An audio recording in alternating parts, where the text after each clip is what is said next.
All right, construction champions, it's host Ron Newsbaum, and we're here for another amazing episode of Construction Champions Podcast, where we're burning down the house twice a week, every Monday and every Thursday. You can find us on here. You can find me and an amazing guest on here is what it comes down to. And I know most of you aren't looking for Ron Newsbaum. You're here because of the guests we bring on. And today is no different. Nathan, it is great to have you on the show. It's good to be here. How are you doing? I am doing fantastic. You know what? This is one of my favorite things that I do. I feel like it's such an impact and it's such an honor to be able to just put this stuff together and be the cultivator of these conversations for the construction industry. And needed conversations too. So I'm I, excited to be here. awesome, man. Why don't you tell all the champions out there a little bit about yourself? What got you here to today? I started in the construction industry when I was 18 years old for my brothers building pole barns. That should have been a sign that I should never be a construction worker because working for your brothers can be very taxing. But then I spent the next 5 years trying to get out of it. I was going to school to be a high school teacher. And in the process of doing that, I needed a job. So I got a job with a cabinet shop, a custom cabinet shop. And that started my pathway to actually enjoying the construction field. And I worked for a luxury custom builder that had their own cabinet shop. Boom, opened up my world. I started building stuff, round cabinets, round windows, funky shape stuff, artwork, timber framing, all that good stuff that what we fall in love doing with our hands, bringing life to a drawing and to a dream, and it was a blast. And as time progressed, I went into management, worked myself all the way up through all the undefined roles that every construction company has, all the way into sales, and then I parted ways with that company a year ago, opened up a consulting firm called Kodiak Consulting Group, specializing in the construction industry, coaching and consulting the construction champions to the greatness they need to be by building them a foundation for their business through my six-sided business model. Awesome, man. Well, I'm excited to talk today. And what we're going to do is we're just going to dive right in there. I'm going to ask you the $1,000,000 question. And that is, what makes a construction champion?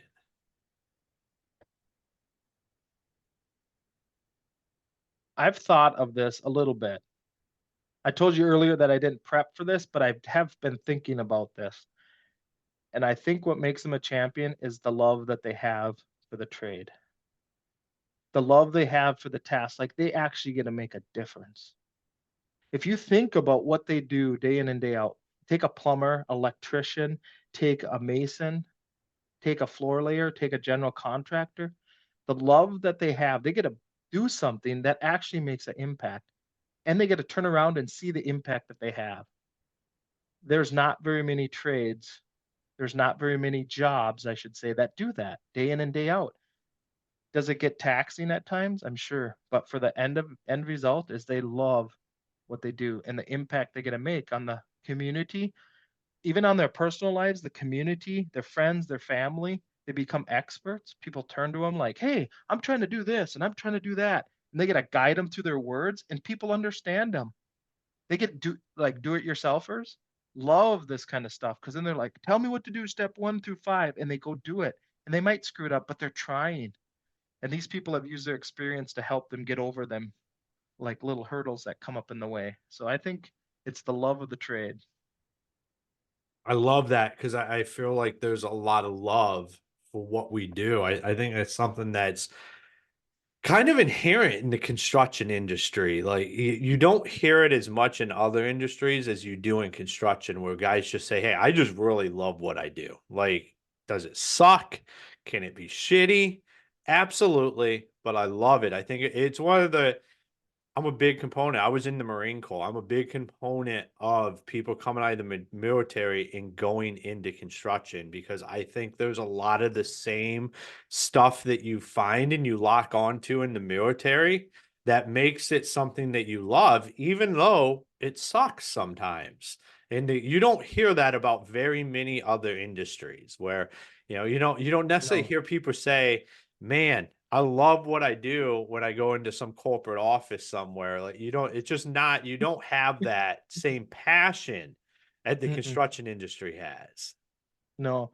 And you think about it, like my own experience making a trim package for a 4,000 square foot house.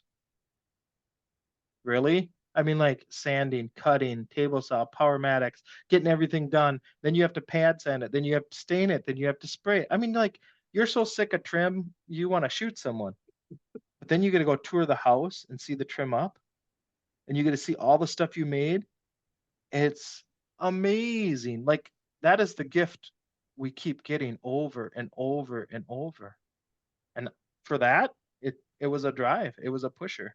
Did I hate doing the sucky stuff? Of course. And when I was manager, did I give it to other people? Of course. And I justified it by saying, you know what? They have to do what I did, but I had done it. Yeah, it's a career. When I think back to high school, they still had shop classes.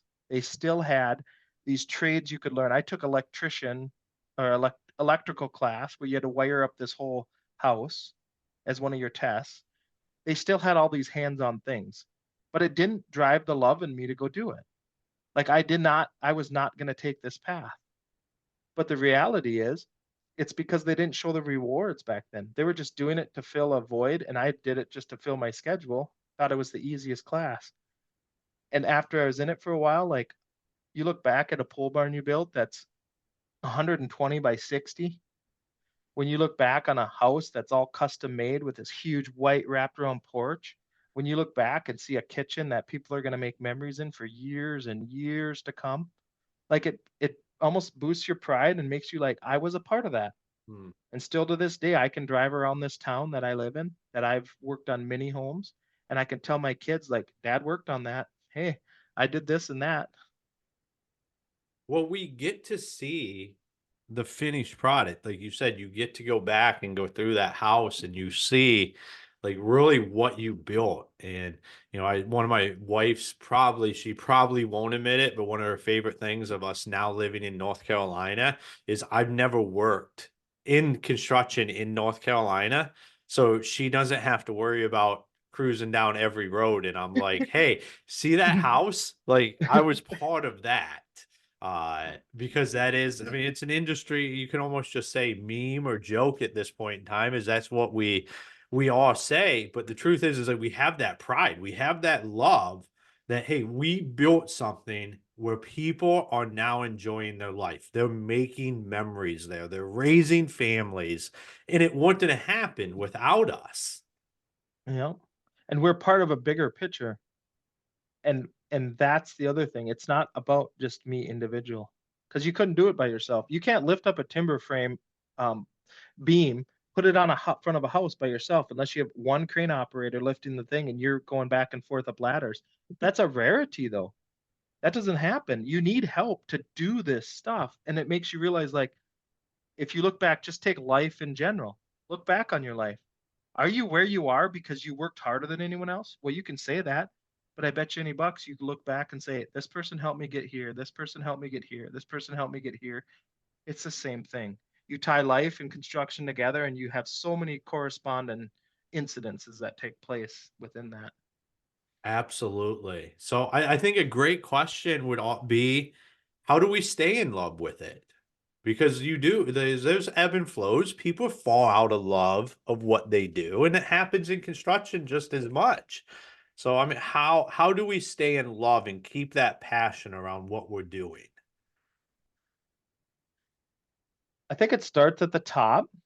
Owners go into it and they have this idea, this philosophy, or this methodology, whatever you want to call it, that they're going to make a difference. They're going to do something they love and they're going to change the world or change their world. And they get into it, and the daily grind starts to wear on them, and it starts to bring them down because they have to do paperwork. They have to do selections. They have to do client meetings. They have to do marketing. They have to do, oh, I have to pay bills. All this stuff starts to wear on them. And at first, it's pretty easy because you have 5 bills and you have one project, and it makes it possible. But as time goes on, it starts to wear them down. And in that moment in time, one of the things they can do is realize that they need to build a foundation for their company, just like they build a foundation for their homes and their projects. Have the same philosophy with that. Spend the energy, not all of it, because if you don't produce, you're not making money. So step back and say, I need to build a foundation for my company that can stand the test of time. If we can build that foundation, then I know that I'm going to be taken care of and my family is, but not only that, my employees, my coworkers, they're going to be taken care of. So then you take that pressure off them, but understanding that it does take time. Just like to build a house, very rare do you see a house go up overnight unless you got a paneled house, right? But in the concept of that, most houses on average, what do they take? About 5 to 6 months to build in this country. Know that everything takes time. So start building your foundation, knowing where to put your energy. Build a company that has a purpose, that has a drive. Take that love that you have. Maybe you don't have the time that you have that you thought you were going to have. Maybe you don't have the money you thought you were going to have. Well, turn to someone that can help you create what's called money management and time schedules so that you don't lose that. Because when you encroach on your personal time, when you encroach in your personal money and you don't have them two things working for you, they're working against you, it just makes people want to close their doors left and right. And know that you're in the business to make profit. So therefore, how do you do that? Work with someone that can help you. If you can't do it yourself, and I've found in my experience, uh, owners need a nudge. And that's people like me do day in and day out. We nudge them. We nudge them in the right direction, building a foundation they can stand on for the test of time. But that's what's going to keep the love that they can still do what they want to do. They don't have to sit in a boardroom. They don't have to sit behind a desk all the time. They got to go out and meet their clients. They got to go out and meet their employees. They got to go out and meet their subs. They got to go for lunch. They got to go tote up their business. They got to go to networking events. As you can see, I'm talking faster because like all the benefits when you have everything in place makes all the stuff you went into it for possible. Yeah, absolutely. And I just wrapped up a book, and I'm in the software side of things, so it's a little bit different take, but they estimate that over half of startups in early stage software that doesn't make it because of founder burnout. And not just like your typical burn, not it's just like they try to do everything for all too long into the process. They don't delegate quick enough. They don't hire. They don't start building that foundation, and it gets to the point where you can't come back from it because they have just grinded themselves into the ground. Yeah. And it's not something like the author of the book, he was talking about like what his journey was, and he's like, it's not something where you can just go take a week and decompress. Like it's something that takes months in order to walk the mindset back and physically recover. Because if you're doing everything for too long, you literally drain energy out of your body that is very hard to recover from. And a lot of times it ends up being the detriment of something. And I'm sure this crosses across genres from what I have seen. It happens in the construction industry probably more than it even happens in the software industry, because you add in the physical element of the work on top of all the other stuff that has to happen, Yep. It and then is there. push too hard too long. Yep. And understanding that what you intended when you started. So construction champions should know that what made you start, what pushed you to that point, and then realizing that what is it going to cost me? I think we have to think back to that. I think we've all seen the slogan, right? If you die today, your job would be replaceable in 48 hours. It's the kids that would miss you, your family, right? That's the thing you have to keep in the back of your head. Not if you're going to die, but more like, is this going to take over my life? If you listen to all the noise out there, all the social media platforms, all the big stuff everyone's doing, and they're doing is saying success, success, success. Well, don't define it by their success. Define your own success. Write your own book. Put yourself on your own path. Get where you need to go, not because you're trying to make a difference in the whole entire world, but because you're trying to make a difference one person at a time, Mm. right? That's how it happens. And this burnout that comes it's prevalent. They've got studies now out showing about suicide rates amongst construction workers. They got studies out showing about the mental hardships that they're doing. And it's kind of a battle of the old mentality versus the new mentality. Well, the simple solution to that is create a schedule, and everyone should take this. Whoever's listening and you're like, I work way too much, I don't know what to do. It's very simple. Take a piece of paper, write down Monday, Tuesday, Wednesday, Thursday, Friday on a piece of paper. What time do you want to start at? Write it on Monday, 7 o'clock, 8 o'clock, whatever. And what time do you want to be home eating supper with your family? Put that down. That's all you got to do to start for the next 2 weeks. Just look at that, tape it up, be home every night to eat supper, and start when you say. Everything else will fall into place. Mm. You'll start telling yourself, giving your time, giving your brain, your body time to rest, to enjoy it. That's what I see, uh, why there's such a fear amongst younger people to go into it, because the statistics are coming out about, you you have this suicide rate, you have this mental handicap, plus you can't make it as much. They're putting all these tie-ins that aren't true, but it should be more scary about the mental taxation it's having on people when they are expected to work 120 hours in a week and still have a life. It can definitely be hard. I've been down that road before where you're working 100 hours a week and driving an hour back and forth. It gets insane. But that's where that love comes into it. Because if you don't love doing something, you're not going to do that, but you still have to have some kind of understand, like it's not sustainable. I was asked about balance a couple weeks ago from a good friend of mine, and I my answer was I think there's ebb and flows to that, and you got to understand how to control it. Like balance Mhm. stuff's going to be unbalanced at times just because that's how life is, but you can't use that as a reason why everything's out of balance. You got to be able to bring it in and create some ebb and flow. Like you said, just create that calendar. And one of the most powerful things we can do is create a calendar and stick to it. Like for anything, for Mhm. projects, for our personal life, anything we Yep. do is just to stick to a damn calendar. It seems so simple, but it can be one of the hardest things for people to do.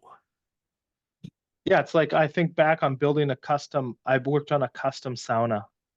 It was just beautiful. I made these little grids, interlocking grids with little U's that you had to slip in, and then you glued them together, and no nails. It was all glued together, waterproof glue, and they fit windows. And like it took a long time. And everything just had to be perfect. And especially the floor ones they put on the floor and the windows because they're going to be touching them a lot. And they didn't want slivers. So you had to make sure there was no slivers. And like you took the time because you didn't want the person to get hurt. You did it for somebody else so easy. But for yourself, you didn't even think about it. You just don't put a schedule together because, well, it's me. I don't need one. No, we all need help in that department. We all need accountability. And the cool thing about the construction trade, though, there's more joy than pain. There's more, there's more memories amongst the workers and the effect it has on them than there is sad times. Yeah, there's always the sucky part like we started with. But day in and day out, they bring that flavor and that love that no one else can bring, and they bring it to the commercial world, they bring it to the residential, they bring it to the industrial and the maintenance, and they just bring it with whole hearts. And you see it every day with the vans driving around and the people bringing it in and showing up on time, and you see them trying, and you give them effort for trying. Yeah, some of my favorite memories and best memories I have are actually when I was out in the field, doing what most people would say sucks every day. To me, that was some of the funnest times. And I think it's really because you build that camaraderie. Like you don't, Mhm. besides the Marine Corps, I have never gotten that anywhere else. Like, or besides being on a job site, like there's just something about being in those situations, doing great things that's physically intensive that allows you to build a camaraderie that you can never build anywhere else. I think very, that's probably what keeps people in it over and over. I just think you just brought back more memories of me working on a house overlooking Lake Superior, and it was the middle of winter. We get out of the truck after break, and our foreman starts wrestling with all of us. His purpose was to warm us up because we just got out of a warm rig, stepped into cold. We didn't want to work. I mean, I'm talking like negative temperatures here. Like that's what we did. And he gets us all riled up, acts like he can beat us up, gets us all riled up. We're all running around. And all of a sudden he's like, okay, let's get back to work.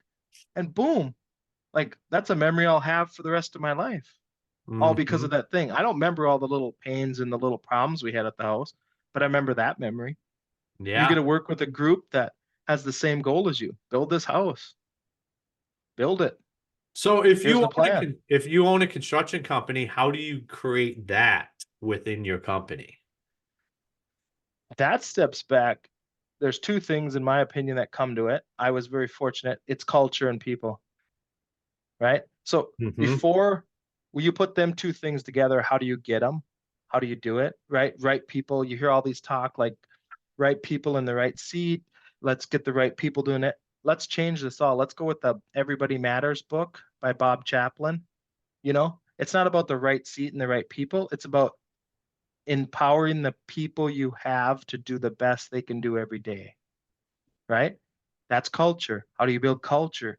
Culture is having a direction. Culture is having a community. Culture is having a vision. Culture is having core values. Culture is having a place that has a future. Culture is the owners leaking through to every aspect of it, and it's leaking up to the owners. Culture is bringing guys and gals together on a common cause. Culture is bonding. Culture is building. Culture is glue. Hmm. But people need to be glued together, not the products.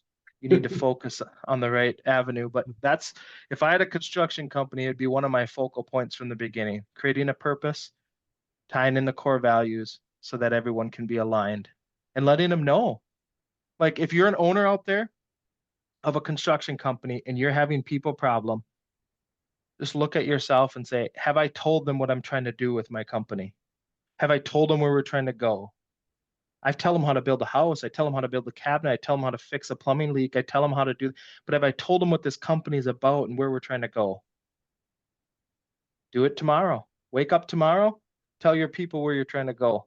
You'll get more engagement from that moment on just by letting them know that, hey, this guy's thinking past his nose. Hmm.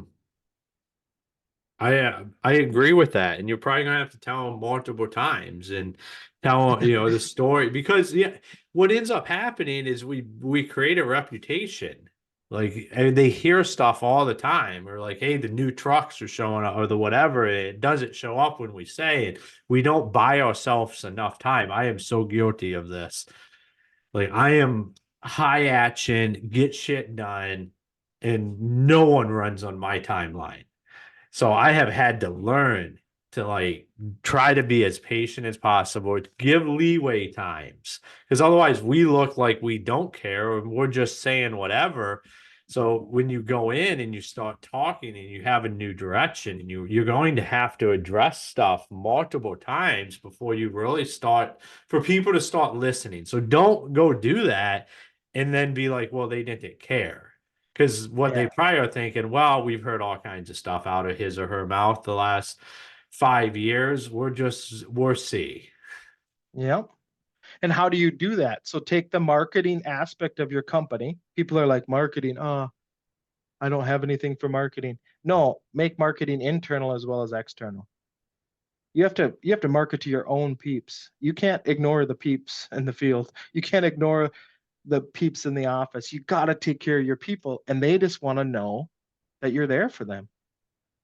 And and to do that, it takes time and effort away from maybe even against your own nature. So I'm naturally a motivator and enabler. I love to motivate people. I love to teach, right? Uh, I'm very accommodating with my time because of that. I need a schedule so I don't over accommodate. So I don't give people all day and not get anything done. You need a schedule because that's how you operate. Ron gets stuff done and He has a schedule and he's trying to get as much done as he can in this time. And if you encroach on it, he ain't going to get it done and his goal won't be met. So we both have a schedule utilizing it a different way. Mm-hmm.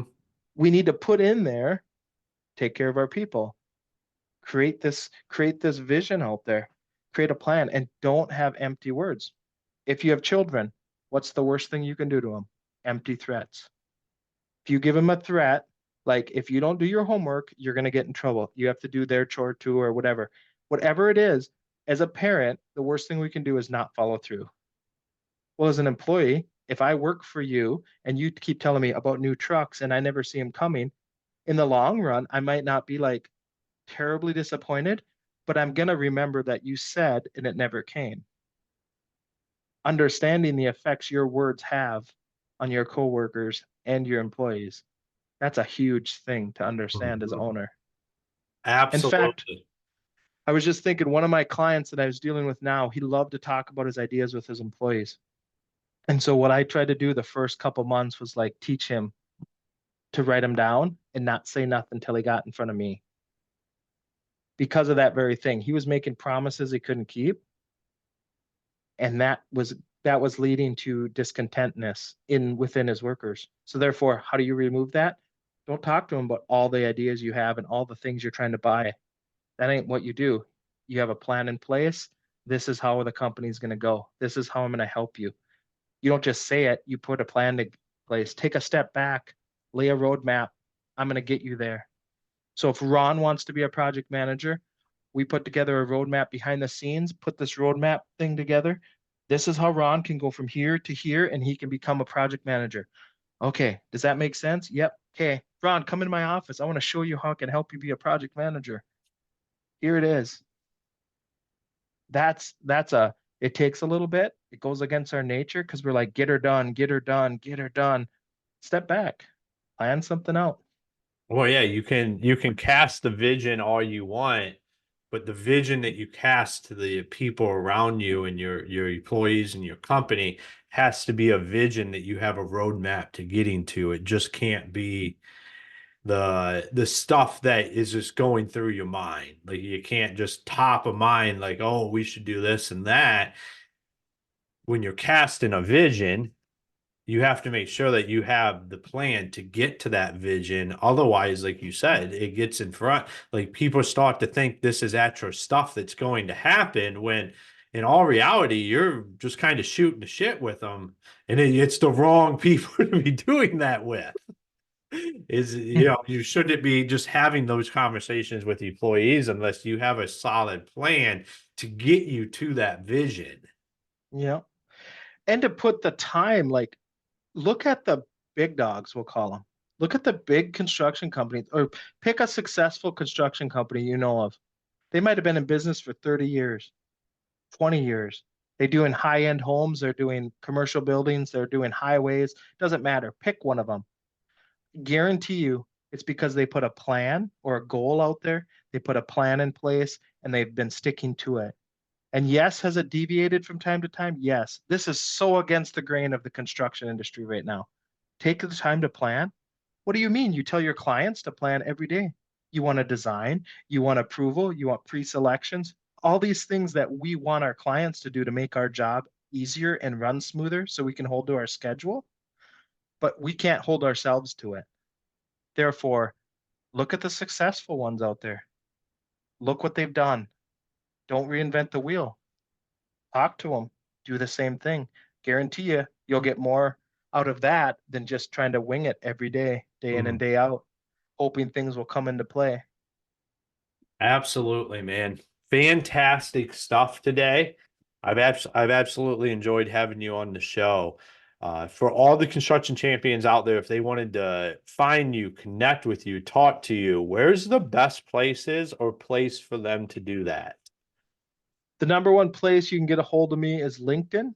It's linkedin.com/in/Nathan Rosenlund. That's the best place. You can go to Kodiak Consulting LLC.com. You can see my website. My email is on the website, so you can reach out to me that way.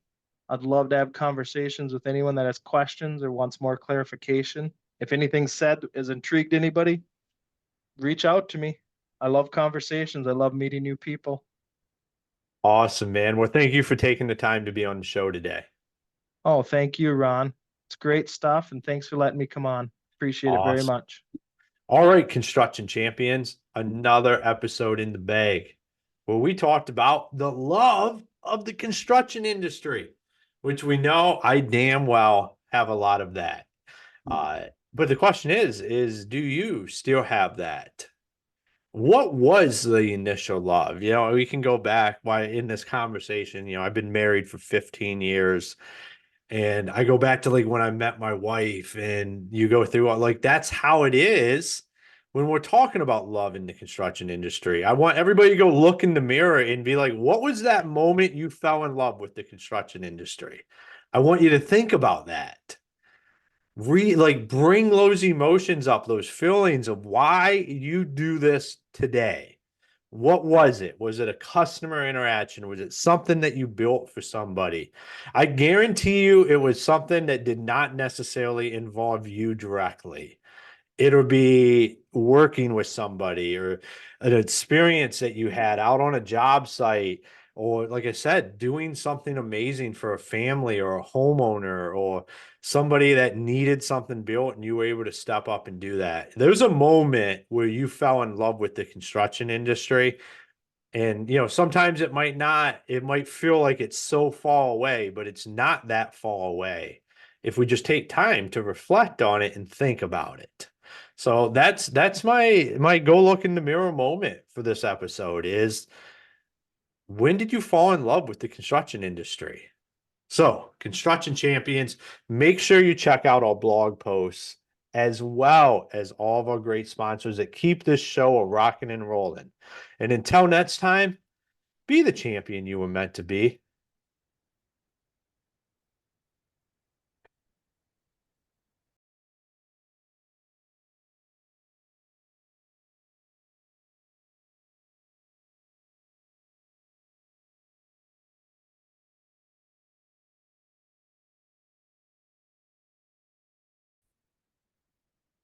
Hey, construction champions, it's your host, Ron Newsbaum here, and I want to talk to you about how you can automate all of your marketing. We've had so many people on here talk about getting the systems in place. Well, we have partnered with Build 12 and Construction Champions podcast. Les O'Hara, the founder, what really excites me is his 30 years in the industry.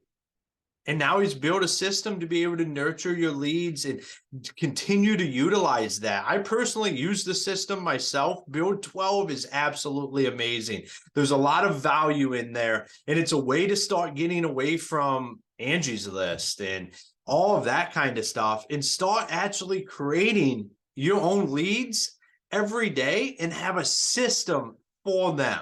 So go on our website, check out the show notes, go check out Build 12 and what it can do for the front end of your business today. It's absolutely amazing. I highly recommend going and meeting with Les and his son, Devin, and talking to him about what they built for their own business so the rest of the industry can take benefit from that. Here on Construction Champions, we're all about helping each other out. And what is better than contractors helping contractors? I say nothing. So let's go take this to the next level. Go check out Build 12. If you have any questions, feel free to reach out to me or Les or his son, Devin. We're here to help. We want to continue to grow the industry.